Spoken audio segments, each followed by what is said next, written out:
Hello everyone, আসসালামু আলাইকুম। স্বাগত জানাচ্ছি হিমিকাস কিচেনে। আজকে করে দেখাবো খুবই মজাদার কাঁচা আমের আমসত্ত্ব, যেটা তৈরি করা খুব সহজ আর খেতে তো অসম্ভব মজার। আর আমিও খুব সহজভাবে তৈরি করে দেখানোর চেষ্টা করেছি। আশা করছি আপনাদের কাছে ভালো লাগবে আর আপনারা সহজেই বাড়িতেই তৈরি করে নিতে পারবেন স্বাস্থ্যকর উপায়ে টক মিষ্টি ঝাল কাঁচা আমের আমসত্ত্ব। চলুন তবে মাউথ ওয়াটারিং এই কাঁচা আমের আমসত্ত্বর রেসিপির পুরো প্রস্তুত প্রণালীটি দেখে নেওয়া যাক। এখানে আমি 1 কেজি আম নিয়েছি, যদিও 1 কেজি আমের পুরোটা বানাবো না, 2টো আমের বানাবো। অর্থাৎ কেটে নেওয়ার পরে খোসা আর আটি বাদে ছোট ছোট করে কেটে নেওয়ার পরে এখানে 600 গ্রামের মতো আম পেয়েছি, অর্থাৎ হাফ কেজি থেকে একটু বেশি। এখন এই আমগুলোকে একটা হাঁড়িতে তুলে নিচ্ছি। আমি আগে থেকেই ধুয়ে তারপরে আমগুলোকে কেটে ছোট ছোট টুকরা করে নিয়েছি।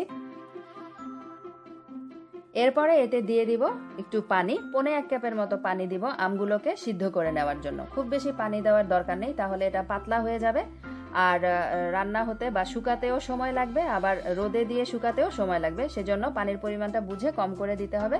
অর্থাৎ যতটুকু আমটা সিদ্ধ হতে প্রয়োজন ততটুকু পানি দিলেই হবে।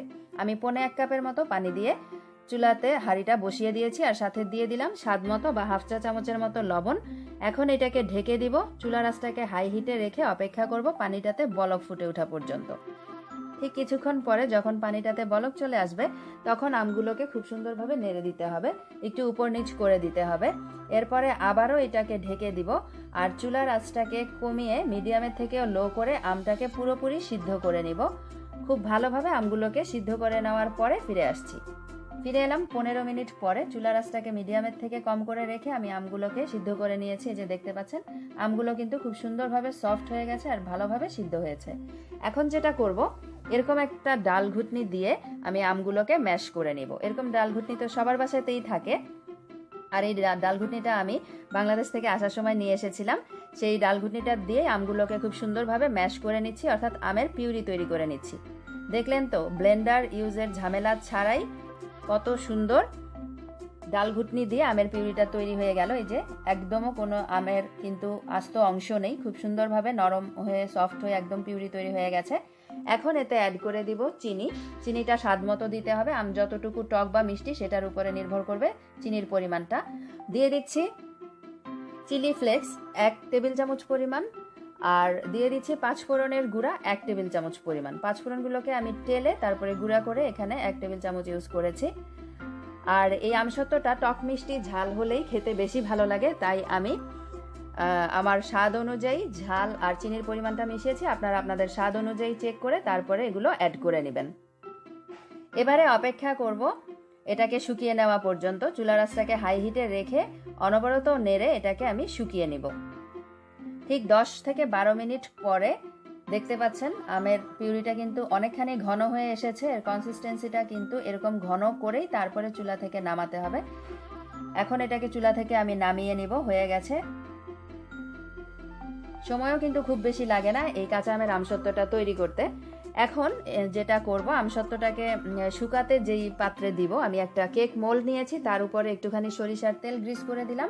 এতে করে আমসত্ত্বটা শুকিয়ে যাওয়ার পরে তুলতেও সুবিধা হবে আর ফ্লেভারটাও খুব ভালো আসবে।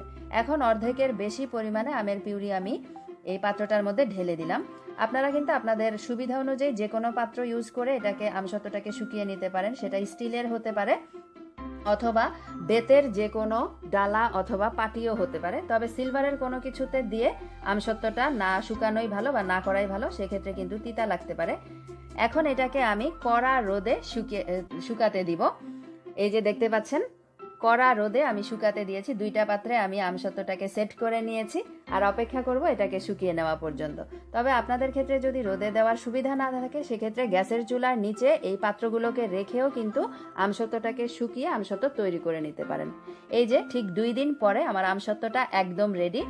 এটা কিন্তু অটোমেটিক্যালি পাত্র থেকে খুলে এসেছে, কারণ তেল দিয়েছিলাম আর সুন্দরভাবে শুকানোর পরে এটা এমনিতেই পাত্রের গা ছেড়ে আসে। এখন সুন্দরভাবে ছোট ছোট টুকরা করে এটাকে একটা এয়ারটাইট বক্সে ভরে বছর জুড়েই কিন্তু খাওয়া যাবে মজাদার মাউথ ওয়াটারিং এই আমসত্ত্ব। 1 বছর পর্যন্ত সুন্দরভাবে ভালো থাকে, নষ্টও হয় না, যেহেতু এটা রোদে শুকানো আর এতে কোনো এক্সট্রা পানি নেই। আর খেতে তো খুবই মজা লাগে, মাঝে মাঝে বের করে খেতে এক টুকরা আমসত্ত্ব অসম্ভব মজার হয়। এই যে দেখুন কতটা পারফেক্টলি আর সুন্দরভাবে তৈরি হয়ে গেছে মজাদার কাঁচা আমের টক মিষ্টি আমসত্ত্ব। কেমন লাগলো আমার আজকের এই রেসিপিটা অবশ্যই আমাকে কমেন্ট করে জানাবেন, আর ভালো লাগলে প্লিজ চ্যানেলটাকে সাবস্ক্রাইব করে সাথেই থাকবেন। এতক্ষণ ভিডিওটি দেখার জন্য সবাইকে ধন্যবাদ জানিয়ে বিদায় নিচ্ছি। সবাই খুব ভালো থাকবেন। আল্লাহ হাফেজ।